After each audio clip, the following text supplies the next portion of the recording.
Yeah, very well come along for the first time in 2021. Brian O'Driscoll is with us, so I guess we should say Happy New Year, Brian. Yeah, Happy New Year, Nathan. How are you? What a start to 2021. Well, for you it has been. Congratulations. Thanks a lot. Yeah, delighted number 3 arrived on the 28th of December. So, yeah, it's been 2021 with a bang, to say the least.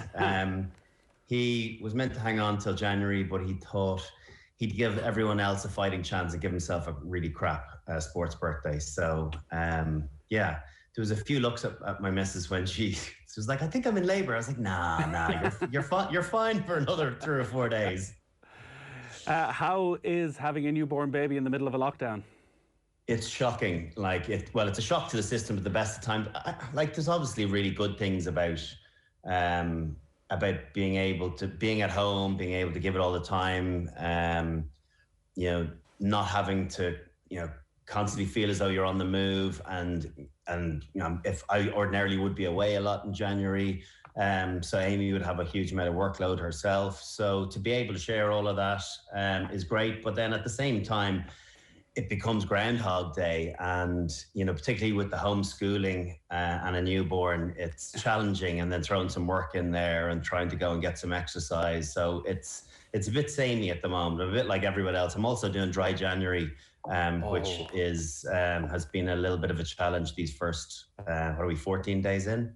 Wow, this will be one of your greatest achievements, Brian, to go through this January of all Januaries as a dry January. Wow, well done. Yeah, I had a couple of the lads on to me, Shane Horgan and Dennis Egan. I hope neither of them listen to this, but they were on to me going, what about a drink Zoom on Friday? And I was like, yeah. And I was like, will I tell them or not tell them and just drink like 0-0 from a glass, and they'll be none the wiser?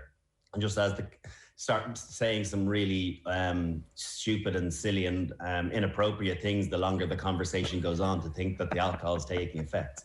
But I don't know whether that's transpiring now. I think everyone's just fed up with their existence at the moment. That's what it is. It feels like an existence rather than living. So yeah, sooner we can get out of this, sooner we can get back to even a level or two below where we are now, just to be able to go out and see the odd person and be able to go over to my parents' house and sit in their front room and drink a cup of coffee with them rather than chat to them at their door. It's impossible not to have it weigh down on you, because it feels like we are really missing out on our normal existence. And whatever about us as parents in our 40s and young kids growing up, I really feel for the teenagers and the 20-year-olds that are in college, meant to be enjoying the best years of their life, and they're stuck in their bedrooms or stuck in bed sits, not getting an opportunity to meet anyone. So as much as we'll feel sorry for ourselves, there's people worse off than you. Yeah, definitely. I think we're at the right age and period of life, having a nice distraction of young children and actually not being that bothered about not being able to go out on a Friday, Saturday night. I can't imagine what it will be like being a 24, 25-year-old now and not having coppers open and been stuck in for 9 months at this stage. Give us the one Brian O'Driscoll tip then for homeschooling. Try and keep your patience. And how, I find less is more. Do you know what? It's everything is on Seesaw now, and you go on there and hoping that your teachers are explaining it well. Obviously, I've got a 7-year-old and a 6-year-old. The 7-year-old almost can get cracking herself. The 6-year-old boy really needs his hand kind of held through everything. He's only in senior infants. So just to try and not lose your cool, where they drop their pen like 20 times on within 5 minutes, or the attention span is beyond shocking for your man. So just to try and roll with it, and if you can get something done, brilliant, but not putting a load of pressure on ourselves. So yeah, what are we, 4 days in? And yeah, it's gone okay so far. It's gone okay. I do feel tense though at the end of it. We try and get it done by 11 o'clock, where my daughter has her daily Zoom call. My son's abandoned his Zoom call already. He's like, no, I'm not going to do that. I'm like, okay. So yeah, we try and just get cracking at 9:30, get an hour and a half done, an hour and a half done, and then we were going off for runs actually. Before I had 2 people quit on me. So yeah, I went and then I was left to run on my own today, and I just pulled my calf. So it feels like this whole lockdown thing and sleep deprivation, it's exacerbating an already bad situation with a torn calf now too. Wow, it all sounds very familiar, Brian. Today I resorted to testing my 7-year-old. He was annoying me so much. Could he name 50 players who have scored in the Premier League so far this season, and go up to his room and write them all down and come back when it's done? So that's the level we're at of trying to find distractions. And I would imagine, as a 7-year-old, I remember myself as a 7-year-old, I'd say I could have given 150 players. Like they have an insatiable appetite for storing that knowledge, that relatively irrelevant knowledge. 9 plus 9, not so much, but tell me who scored in, who was player of the week back in the second week of September, and they'll be able to tell you. So yeah, my kids are I don't know, the passing time. I think the big thing is just hanging out and trying to, the big thing I find is compartmentalizing the day to make sure that you're not always doing one thing, or when you're working, and when you're with them, you're with them, and just to make sure that it's good quality. They're pretty resilient, so you just have to kind of roll with it. And I found myself getting an awful lot softer, and the requests that are coming towards me are definitely being facilitated an awful lot more as lockdown's gone on. I think they've just broken me down. Yeah, you got to give yourself a break as well, I guess, during all this. It's turned into a sort of an episode of Dadcast so far, Brian, which is perfectly fine. Just in the general state of flux of the world then, looking at the rugby angle of it, we should be talking about the final 2 rounds of a already much changed Champions Cup. That's gone. We're still not 100% sure on the Six Nations and what the French role within that will be. And also, there's huge question marks around the Lions tour. So we really don't know where we are over the next 6 months and what sort of end to the Champions Cup. Does the Six Nations, do the French have to be a part of the Six Nations as a one-off? Do you see any way you could go down to just having the 5? Like, I don't know what the circumstances are with regard to sponsorships, with regard to broadcast rights, with regard to monies being split amongst the relative countries, on the contingency that one of the countries pulls out on the basis of one of the sides not being able to play. The important thing, the Six Nations for the home nations and for England, Ireland, Scotland, Wales, Italy, France, is so enormously important to their success and their ability to function. More so, obviously, in Wales and in Ireland. You look at the RFU as well and how they've been hemorrhaging money, but because they also feed their provincial or regional teams.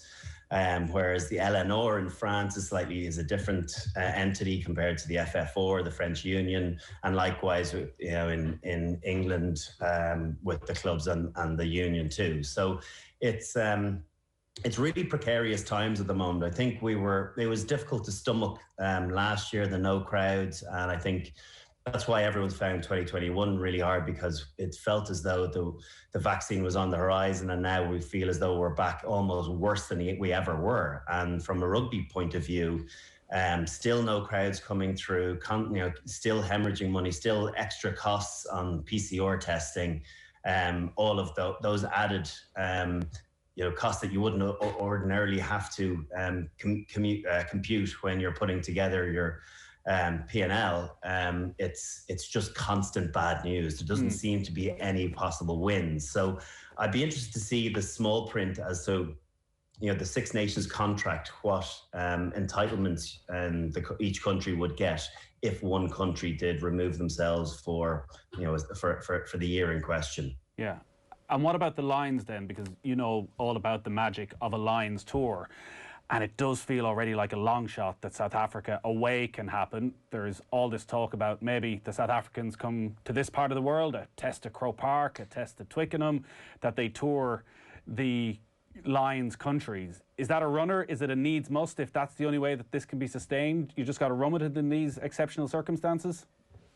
I think you weigh up two things. You weigh up, the appetite that people would have for. So let's take it that the tour is not going to transpire on the basis that it certainly appears that way. The fact that they're needing to come to a decision now at the end of the month. South Africa are in a bad way.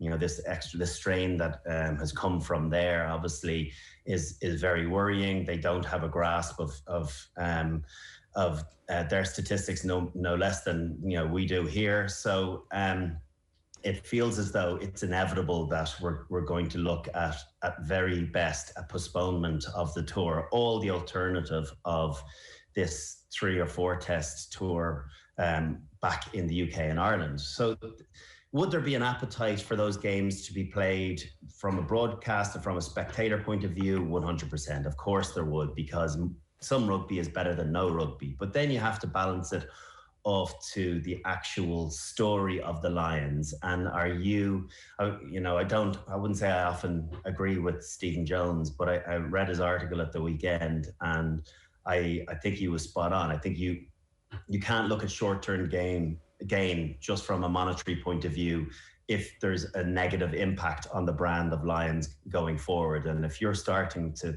look for quick fixes rather than think what the entity of the Lions is all about, I think you're in a dangerous place. And for me, it's easy to say because I'm no longer a player, but for me, it's all about the touring part of it. It's about fans uniting for a 7-week period when ordinarily they're at loggerheads with one another and they're in direct competition. But somehow then as an Irishman you're able to laud and love a Welshman or an Englishman when in no other world you would do that.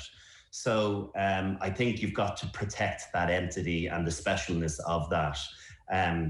You think about, I think back to the Lions tours, traveling and the experiences and the legacy left behind as well. There's none of that for this tour. It'll just be a financial piece. And if we start going there, I think you have the ability, where people are already trying to lose the Lions. I think the players are the ones that are holding on to it as much as they possibly can. But if you give them more of a reason to make it less relevant, I think that this tour in Ireland and the UK has the capabilities of doing that. So if you open the door to holding tests here, you have the owners of the English clubs looking at it and saying, well, if it worked 4 years ago, why can't it work again? Exactly. And listen, I remember the test match against Australia back in Argentina back in 2005, played in the Millennium Stadium. That's not Lions rugby, to be honest with you. I'm not a fan of that.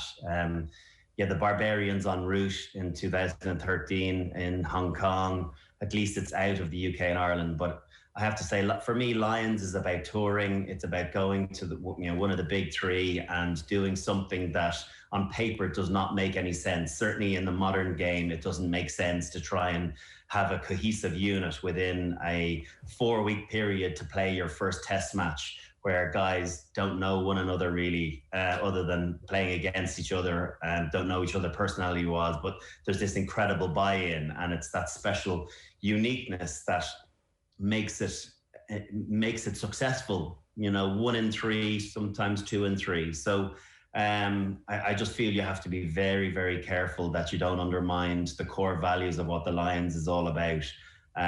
Because, like I said, there's people there sharpening their knives, ready to cut it loose. And as a player that was on a few Lions tours, it's some of the most special rugby that you'll ever be involved in. To have 4 nations cheer you on and get to experience Lions training, let alone matches. Lions training every day is spectacular, and the skill level that you see, and the rugby IP and the tricks and trinkets that you pick up and come back from Lions tour with, it completely reshapes you as a player. So I think you've got to try and hold on to that as much as you can. You're going to pick your probable Ireland starting 15 for the opening Six Nations game, which is just around 3 weeks away at this stage. Before we get to that, there's going to be a big change when the players go into camp in a couple of weeks' time, because Paul O'Connell is now officially part of the Irish coaching setup. This day last week, he was appointed as forwards coach, to much surprise for most people. Were you as surprised as everyone else to see this happen? Yes and no. Like, Paul keeps his cards very close to his chest. I think I do know that he was unsure. He was testing the water over in Stade Francais a couple of seasons ago to see whether coaching was for him. He wanted a bit of a change up of scenery as well. He was trying to understand the best route into coaching, what was for him. I think he doesn't want necessarily to devote his entire life, that obsessiveness you need to have to be a successful coach, of being 24/7. And I think what this allows him to do is come in for blocks and really give it his all for those periods of time that he's in camp, but then to be able to cast an eye over other games and watch his players, but yet not be laden down with this huge expectation of next game. So I think it does fit what he's looking for. He's had this coaching itch for a while, and I think he's probably been patient and waiting for the right gig, and finally I think it has landed at his feet. Simon Easterby had the unenviable task of trying to do defence and forwards. That looking back is madness, because to try and master one of them is a full-time role in itself, but to try and do two jobs, that is such a huge ask. So I think it's a great move from Andy Farrell to bring in Paulie, to move Simon completely to defence, where he could solely focus on that. And Paulie being able to come in, one of the world's best line-out operators when he was involved with Munster and Ireland and the Lions. He's got a real penchant for understanding the minutiae of the breakdown, and the excitement that he gets from that, I think, will rub off on the players. Very popular character. So he has all the attributes coming into the environment that will make him a huge success. And I guess it's a win then for Andy Farrell as well, considering the financial state of the IRFU, where contract negotiations with the players are only opening in the last week or so, that he was able to go and get this reinforcement for the coaching setup that he needed.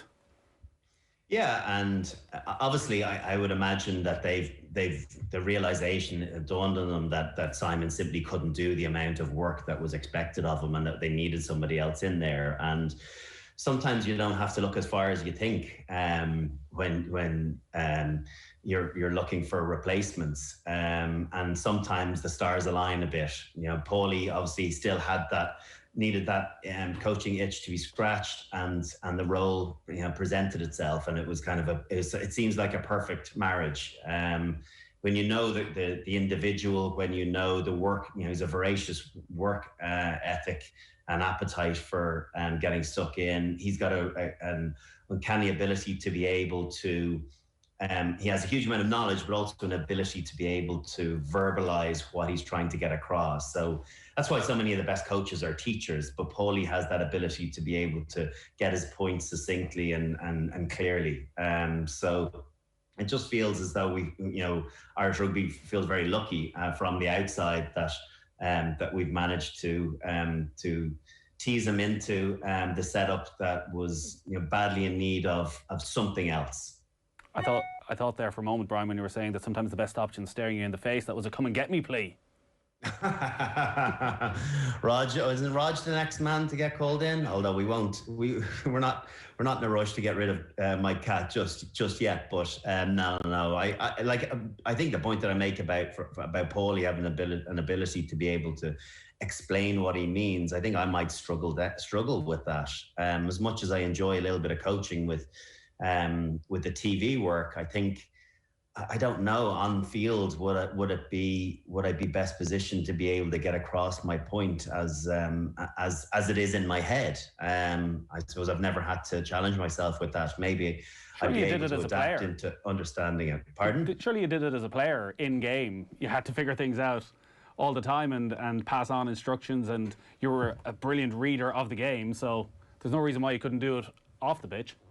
Yeah, maybe, but the thing about it is, if I was to get into it, and I'm probably too far removed from the game at this stage. If I was getting into a coaching role, it would be definitely in the way that Paulie's gotten in. I just wouldn't want to be 24/7. I do enjoy some of the other things that I do, working with some of the companies that I work with, working on some of my own stuff.